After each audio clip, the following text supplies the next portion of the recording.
Nama saya Cindy Marsala Berusemiring dengan NIM 22031420019.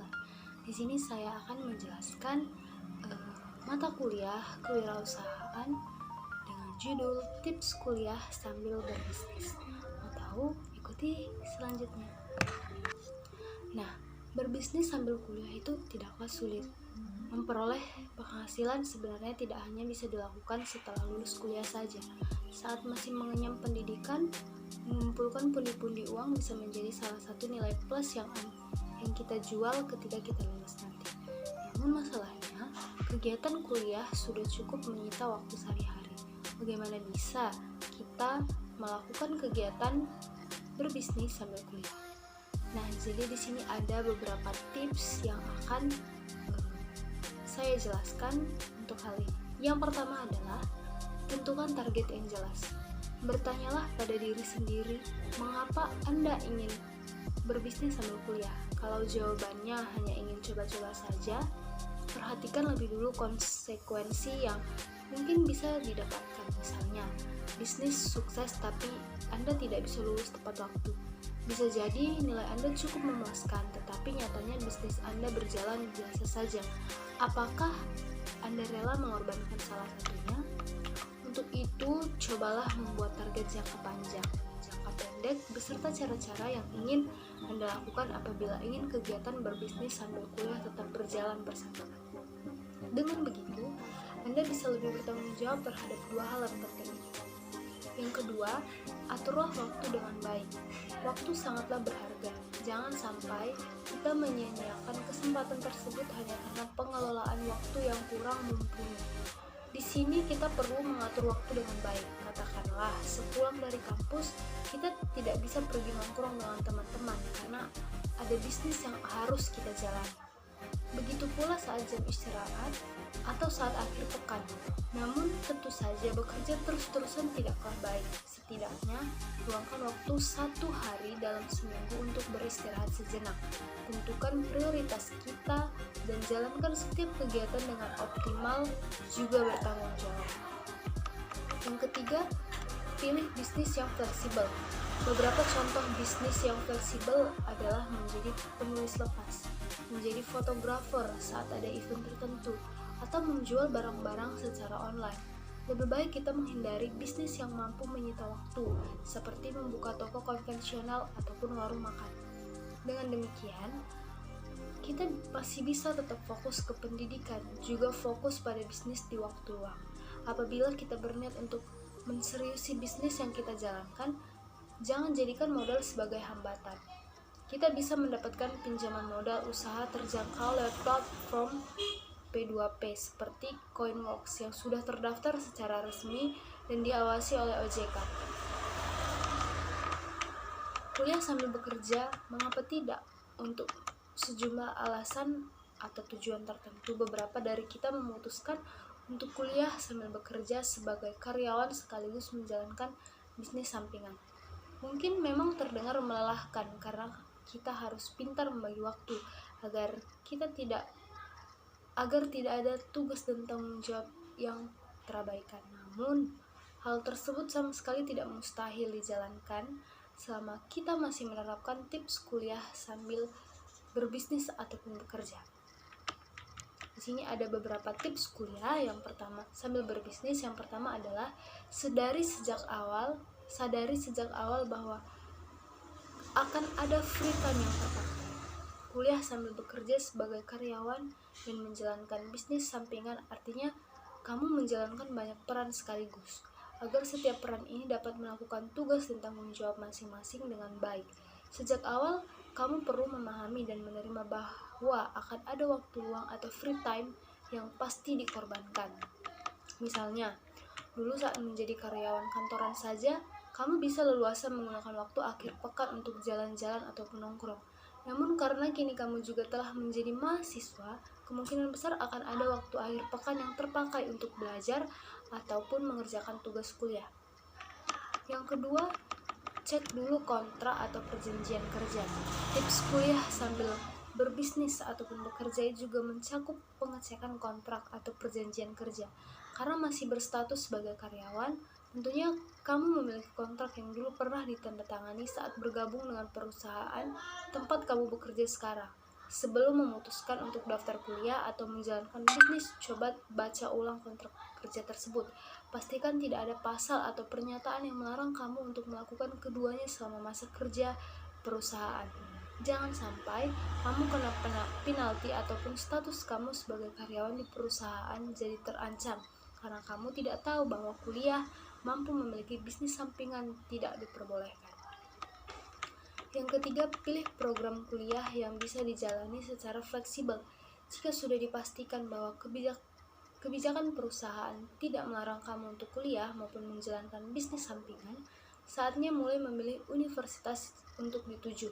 Mengingat bahwa kamu masih terikat sebagai karyawan, maka sebagai tips kuliah sambil kerja kamu perlu memilih program kuliah yang bisa dijalani secara fleksibel. Binus online learning dapat menjadi pilihan tepat karena sistem pembelajarannya 100% berbasis online, sehingga kamu tidak perlu datang ke kampus untuk mengikuti les kuliah. Keempat, tentukan pembagian waktu dan disiplin menjalaninya. Kunci penting lain dari tips ini adalah memanajemen waktu. Tentukan kapan kamu harus belajar untuk kuliah, bekerja sebagai karyawan, dan menjalankan bisnis sampingan. Misalnya karena kamu masih harus bekerja di kantor, maka rentang waktu pukul 9 hingga 17 biasanya tidak bisa diganggu-gugat. Lalu pukul 18 hingga 20 kamu bisa mengalokasikan waktu untuk mengerjakan tugas kuliah. Baru pukul 20 hingga 22 kamu mengurus bisnis sampingan. Setelah menentukan pembagian waktu, penting bagi kamu untuk disiplin menjalaninya. Jangan menggunakan waktu kerja di kantor untuk mengerjakan tugas kuliah, atau justru menyelesaikan tanggung jawab kantor saat kamu seharusnya mengurus bisnis sampingan.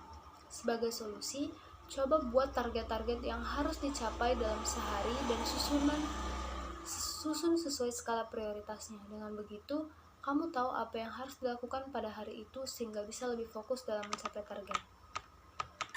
Yang kelima, tunjuk orang untuk bantu menjalankan bisnis. Mengemban tanggung jawab sebagai karyawan, mahasiswa, dan pemilik bisnis memang cukup menantang. Pastikan akan ada saat di mana kamu merasa kewalahan. Hal ini sangat wajar terjadi, jadi usahakan untuk tidak menyalahkan diri sendiri. Tidak ada salahnya untuk meminta bantuan orang lain ketika hal itu terjadi.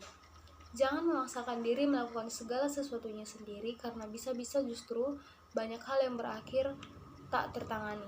Misalnya, katakanlah kamu memiliki bisnis sampingan berupa online shop yang menjual piyama di Instagram. Sering meningkatnya jumlah pesanan, kamu pun mulai kewalahan melayani. Agar pelanggan tidak kabur, kamu bisa menunjuk satu orang yang kamu percaya untuk menangani pesanan pelanggan bisnis sampingan kamu. Dengan begini, bukan hanya bisnis sampingan bisa tetap berjalan, tapi kamu juga bisa bernapas lebih lega karena tak perlu lagi memusingkan tugas tersebut. Menjalankan rutinitas sebagai mahasiswa, karyawan, dan pebisnis memang bukanlah suatu hal yang mudah. Jadi di sini saya akan memberikan satu contoh seseorang yang kuliah sambil berbisnis. Jadi di sini saya akan membagikan sebuah cerita bagaimana dia menjalankan kegiatannya selama ini. Jadi Pak Chandra ini membagikan sedikit pengalaman hidupnya. Dia mulai belajar berbisnis itu pada usia 12 tahun. Tamat SD kelas 6, dia mulai belajar berbisnis. Waktu itu dia mulai membantu usaha pamannya. Mulai belajar berdagang, berjualan, dan yang lainnya, yaitu seperti membuka toko kecil. Di situ bisa menjual apapun. Kemudian dia belajar berbisnis benar-benar waktu itu dia berusia 17 tahun. Dia memulai karir sebagai seorang guru les. Waktu itu yang bisa dia jual yaitu adalah jasa, karena dia bisa memberikan guru les privat. Dari situ dia udah mengenal bagaimana belajar berbisnis sebagai seorang guru. Kemudian dia mulai mengenal bisnis Kakak Indonesia. Dia bergerak di bisnis multi level marketing ataupun MLM. Nah, dari situlah dia mulai belajar berbisnis dengan modal yang sangat mudah, murah, dan sangat sederhana, tapi kita sudah bisa mulai berjualan. Tips beliau untuk para mahasiswa, mulailah belajar berbisnis dengan modal yang sangat ringan. Jadi Anda tidak perlu berbisnis dengan modal yang muluk-muluk, tidak perlu. Kita bisa mulai karena kunci yang paling penting di dalam berbisnis bukan cuma ukuran modalnya saja, tetapi yang terpenting adalah mental. Karena kalau kita bicara bisnis, kita bicara entrepreneurship spirit. Maka kita berbicara tentang kekuatan mental, karena seseorang entrepreneur pasti dia butuh sebuah mental yang sangat kuat untuk sebagai seorang pemula di dalam dunia bisnis. Apalagi kita masih seorang mahasiswa, kita tidak usah berbicara tentang project bisnis ini ke depannya seperti apa. Dan kita juga tidak perlu berbicara visi, karena visi ke depan bisnis itu seperti apa. Karena di dalam entrepreneurship kita membuktikan itu semua. Karena entrepreneurship itu terdiri dari 5 tahap untuk mencapai entrepreneur yang sangat sukses. Tapi di sini saya akan membahas 5 tahap tersebut. Yang pertama, Anda harus banyak belajar tentang bagaimana Anda melatih mental Anda. Jadi Anda bisa mulai berbisnis dengan modal yang sangat kecil, sangat singkat. Niscaya suatu hari mental Anda akan menjadi pondasi dasar Anda untuk menjadi pengusaha yang sukses. Nah, mungkin sekian yang bisa saya jelaskan mengenai tips kuliah sambil berbisnis. Bagi teman-teman yang ingin kuliah sambil berbisnis, boleh menonton video ini agar kita bisa tahu bagaimana tips-tips kuliah sambil berbisnis. Semoga bermanfaat.